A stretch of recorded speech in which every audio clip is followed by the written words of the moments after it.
अपनी बुलंद आवाज और बेहतरीन डायलॉग डिलीवरी के लिए मशहूर राजकुमार के डायलॉग्स और स्टाइल को आज भी कॉपी किया जाता है। लेकिन इन सब के अलावा जो बात उनके बारे में सबसे ज्यादा मशहूर थी वो थी उनकी शान शौकत वाली जिंदगी और उनकी हाजिर जवाबी। उन्हें ना तो किसी का डर था और ना ही किसी के नाराज होने की परवाह। कब किसकी बेइज्जती कर दे या कब किसके साथ क्या मजाक कर दे ये कोई नहीं जानता था। गोविंदा, अमिताभ बच्चन, जीनत अमान, रामानंद सागर, प्रकाश मेहरा और बप्पी लहरी के साथ उनकी बेबाकी के किस्से काफी मशहूर हैं। तो चलिए दोस्तों, शुरू करते हैं आज का वीडियो और जानते हैं राजकुमार से जुड़े कुछ ऐसे ही अनसुने किस्सों के बारे में। अभी मजा आएगा ना भिड़ो।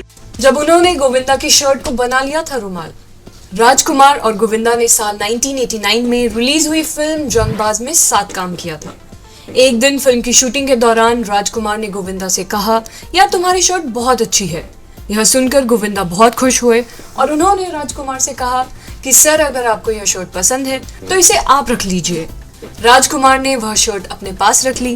गोविंदा इस बात से बहुत खुश हुए कि राजकुमार उनकी शर्ट पहनेंगे और उन्होंने उनकी पसंद की तारीफ की। 2 दिन बाद फिल्म के सेट पर गोविंदा ने देखा कि राजकुमार ने उस शर्ट का रुमाल बनाकर अपनी जेब में रखा हुआ था। गजब बेइज्जती है। बॉलीवुड के ही मैन धर्मेंद्र, जिन्होंने तोड़ा राजकुमार का घमंड।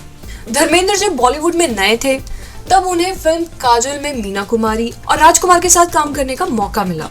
मीडिया रिपोर्ट्स के अनुसार जब राजकुमार की नजर धर्मेंद्र पर पड़ी तब उनका मजाक बनाते हुए राजकुमार ने कहा कि यह पहलवान कहाँ से पकड़ लाए, पहलवानी करवानी है या एक्टिंग? यह एक्टिंग जानता भी है? धर्मेंद्र यह सब सुन रहे थे। उन्होंने पहले तो खुद पर काबू रखा, लेकिन राजकुमार इतने में नहीं माने। इसके बाद उन्होंने धर्मेंद्र को बंदर कह दिया और हंसने लगे। इस पर धर्मेंद्र अपने आपे से बाहर हो गए और राजकुमार का कॉलर पकड़कर बोले, कहो तो यही पहलवानी दिखा दूं। धर्मेंद्र का गुस्सैल रूप देखकर हर कोई हैरान रह गया। फिल्म के डायरेक्टर और अन्य लोगों ने उन्हें शांत किया और मामले को वहीं खत्म कर दिया। अपने नाम में मिस्टेक देखकर जब राजकुमार ने कर दिया था प्रोड्यूसर को कॉल। जी हाँ दोस्तों, आपको बता दूं कि राजकुमार अपने नाम की स्पेलिंग में डबल ए लिखते हैं। एक बार उनकी एक फिल्म रिलीज होने वाली थी, लेकिन फिल्म के बैनर में उनके नाम में डबल ए लगाना भूल गए थे। उन्होंने फिल्म का बैनर देखने के साथ ही प्रोड्यूसर को फोन लगाया और अपने रोबीले अंदाज में कहा कि जानी, तुमको मालूम नहीं है कि हमारे नाम की स्पेलिंग में डबल ए लिखा जाता है। बप्पी दा को मंगलसूत्र पहनने की दी थी सलाह। एक पार्टी में जब बप्पी दा राजकुमार जी से मिले, बप्पी दा ने हमेशा की ही तरह सोने के कई आभूषण पहने थे। राजकुमार चुपचाप बप्पी दा को देख रहे थे। उसके बाद उन्होंने कहा, जानी, इतने सारे आभूषणों में सिर्फ मंगलसूत्र की कमी है। इस पर बप्पी दा और राजकुमार दोनों हंसने लगे। जब राजकुमार ने तलवार से काटा था केक, राजकुमार अपनी एक्टिंग के साथ साथ अपनी बेबाकी के लिए भी काफी मशहूर थे। वह हर किसी से बेबाकी भरे अंदाज में ही बात करते थे। यही वजह थी कि कई एक्टर और डायरेक्टर उनके साथ काम करना नहीं चाहते थे। लेकिन मेहुल कुमार फिल्म इंडस्ट्री के ऐसे डायरेक्टर हैं जिनके साथ राजकुमार ने 3 फिल्में मरते दम तक, जंगबाज और तिरंगा में काम किया और दोस्तों तीनों ही फिल्में हिट रही थी। एक बार मेहुल कुमार के जन्मदिन पर राजकुमार ने एक बड़ा सा केक और एक तलवार मंगवाई थी और उन्होंने मेहुल से कहा, हम तुम्हारा केक तलवार से काटेंगे। और इसके बाद राजकुमार ने तलवार से केक काटा था। चलिए जानते हैं एक सब इंस्पेक्टर से लेकर एक्टर बनने का उनका सफर कैसा रहा। राजकुमार मुंबई के माहिम पुलिस स्टेशन में सब इंस्पेक्टर के रूप में काम करते थे। उनके रोबीले अंदाज को देखकर कई लोगों ने उन्हें फिल्मों में काम करने की सलाह दी। राजकुमार को भी इस बात का एहसास होने लगा और उन्होंने फिल्मों में काम करने का मन बना लिया। इसी दौरान डायरेक्टर बलदेव दुबे किसी काम के सिलसिले में उनके थाने आए थे। वह राजकुमार के बात करने के अंदाज से इतना ज्यादा प्रभावित हुए कि उन्होंने उन्हें अपनी अगली फिल्म में एक्टर के रूप में काम करने की पेशकश कर दी। राजकुमार ने अपनी सब इंस्पेक्टर की नौकरी से इस्तीफा दे दिया और उन्होंने फिल्मों में काम करने का ऑफर स्वीकार कर लिया। यहीं से उनका फिल्मों में काम करने का सफर शुरू हुआ। साल 1952 में रिलीज हुई फिल्म रंगीली उनके फिल्मी करियर की पहली फिल्म थी और इस फिल्म में काम करने के बाद उन्होंने पीछे मुड़कर कभी नहीं देखा। इसके बाद उन्होंने फिल्म पाकीज़ा, हीर रांझा, नील कमल, सौदागर और तिरंगा जैसी कई शानदार फिल्मों में काम किया। राजकुमार अपनी शर्तों पर फिल्मों में काम करने के लिए जाने जाते थे। हालांकि उनकी ज्यादातर फिल्में हिट होती थी, लेकिन अगर उनकी कोई फिल्म फ्लॉप हो जाती थी तो वह अपनी फीस बढ़ा दिया करते थे। उनका मानना था कि उन्होंने अपने किरदार के साथ पूरा न्याय किया है। फिर भी अगर कोई फिल्म फ्लॉप होती है तो फिल्म में ही कुछ कमी रही होगी, उनकी तरफ से कोई कमी नहीं है। और साथ ही वो ये भी कहा करते थे कि फिल्में फ्लॉप हो सकती हैं लेकिन वह कभी फ्लॉप नहीं हो सकते।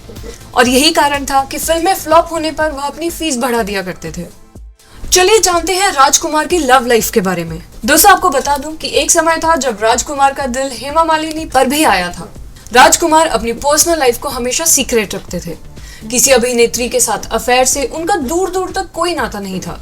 लेकिन शायद ही आप यह जानते होंगे कि उनका दिल बॉलीवुड की ड्रीम गर्ल हेमा मालिनी पर आ गया था। राजकुमार हेमा मालिनी पर इस कदर फिदा थे कि जब उन्हें फिल्म लाल पत्थर के लिए कास्ट किया गया तो उन्होंने फिल्म के निर्देशक FC मेहरा से वैजयंतीमाला की जगह हेमा मालिनी को कास्ट करने के लिए कहा। हालांकि जब हेमा मालिनी को इस फिल्म में काम करने का ऑफर मिला तो उन्होंने इस फिल्म में काम करने से इनकार कर दिया और बाद में राजकुमार ने खुद हेमा मालिनी को इस फिल्म में काम करने के लिए मनाया था। मीना कुमारी को देखकर राजकुमार अपने डायलॉग्स भूल जाते थे। जी हाँ दोस्तों, राजकुमार वैसे तो बेहद सख्त मिजाज के थे, लेकिन एक समय ऐसा था जब उनका दिल मशहूर अभिनेत्री मीना कुमारी के लिए धड़कता था। कहा जाता है कि फिल्म पाकीज़ा की शूटिंग के दौरान राजकुमार उन्हें देखकर अपने डायलॉग्स तक भूल जाया करते थे। लेकिन उस समय मीना कुमारी पहले से ही शादीशुदा थी, जिसके कारण राजकुमार का प्यार कभी परवान नहीं चढ़ सका। राजकुमार और जेनिफर की लव स्टोरी। जेनिफर एक एयर हॉस्टेस थी और दोनों की पहली मुलाकात एक फ्लाइट में हुई थी। राजकुमार को जेनिफर पहली नजर में ही पसंद आ गई थी और जेनिफर को भी राजकुमार का अंदाज बहुत पसंद आया था। इसी के साथ दोनों के बीच मुलाकातों का सिलसिला शुरू हुआ और बाद में दोनों ने शादी कर ली। शादी के बाद जेनिफर ने हिंदू धर्म अपना लिया और अपना नाम बदलकर गायत्री रख लिया। उनके 2 बेटे हैं जिनका नाम पूरू राजकुमार और पाणिनी राजकुमार है और उनकी एक बेटी भी है जिसका नाम वासविकता पंडित है। आखिरी दम तक छुपाई कैंसर की बात।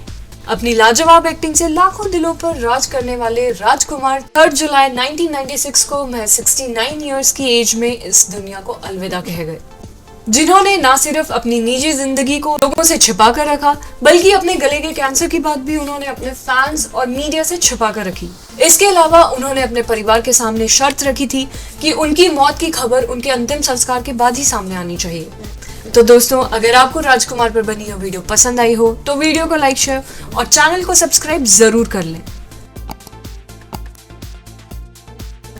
Thank you.